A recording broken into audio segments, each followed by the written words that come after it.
What is up, my veggies? My name is VTR, and welcome back to another movie review. And today, for VTR's Creepy Frights, we are reviewing Hostel Part 3. This is actually the second time I have to record this because my first time I recorded it, the mic did not record, so I'm having to record it a second time. That's great.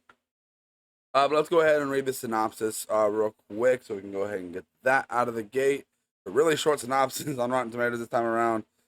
Terror and torture await four friends when they attend a bachelor party in Las Vegas. That's literally the synopsis Rotten Tomatoes provides. Um, Going into this movie, I didn't really have high expectations.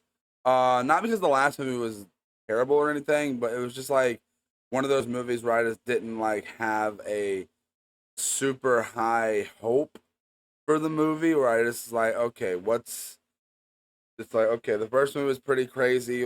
Second one was definitely a lot more unhinged, I'd say. But this movie definitely has. So I don't know what to expect from this one. Going into this one, I had very low expectations. Well, I didn't have very. I had no expectations. So it feels pretty different. The tone is a lot more different. Like you can still tell it's a hostile film, but the tone is a little different.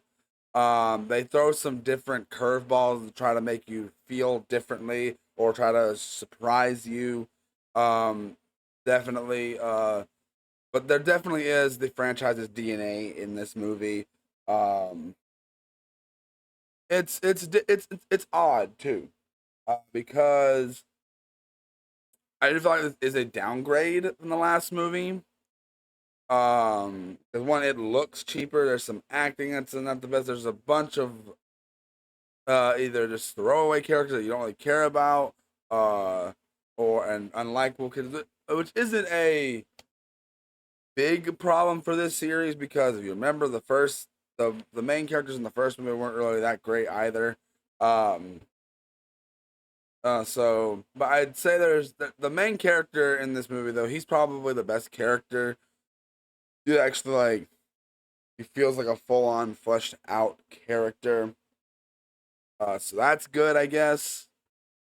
This time though, like I said, it takes place in Vegas instead of Slovakia, which is an interesting thing to do. It's like an American branch, and the way they do some of the stuff, like the way the club works here, is actually a little different. So I kind of like them throwing that extra difference in there to like, I don't know, just mix up the formula a little bit. I think that's really interesting the way they went about handling that. Um, Now with that being said, this I still think this is a weaker movie in the franchise of the three, which does surprise me a lot. I'm gonna go ahead and do the Rotten Tomatoes score now because it ties in what I want to talk about. Audiences give critics give this a 67 on Rotten Tomatoes, and audiences give it a 20. I agree with audiences more than I do with the critics here because this is the highest rated film in the franchise, which confuses me. I don't know why it is.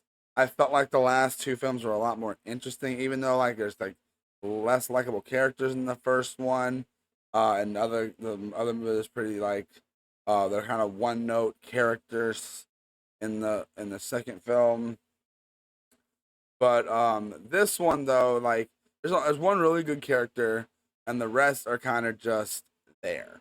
Like they're bad characters, characters you don't like, or they're just there.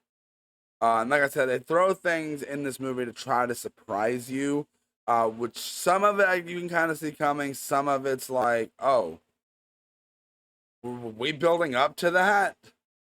That's one of my gripes with the movie. And then you get the torture scenes, which are here and they feel like hostile, but they don't at the same time.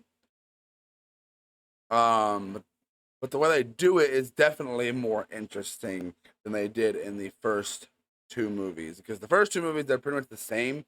Here they're definitely different. They're done in a completely new way, uh, and uh, and like giving there's someone that has a motivation in this movie for why they're doing what they're doing, which is very interesting. a lot of the motivations in the movies are just, oh, these are just rich people.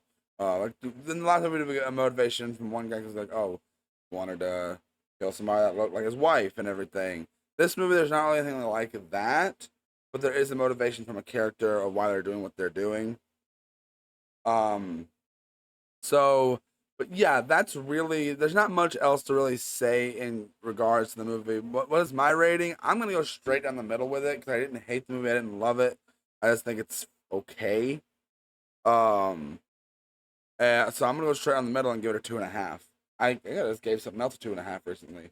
I don't remember what it was. Was it the Chucky season 2? I gave a 2.5 recently. Might have been. Um, but yeah, this movie is just one of those movies. If that makes sense. It's just like it's here. I guess it does its job and then it's gone. There hasn't been another. There's been like I think there's been like little rumblings of like a reboot or something, or a sequel or whatever. But not really. Over the years, but like nothing's really come of it.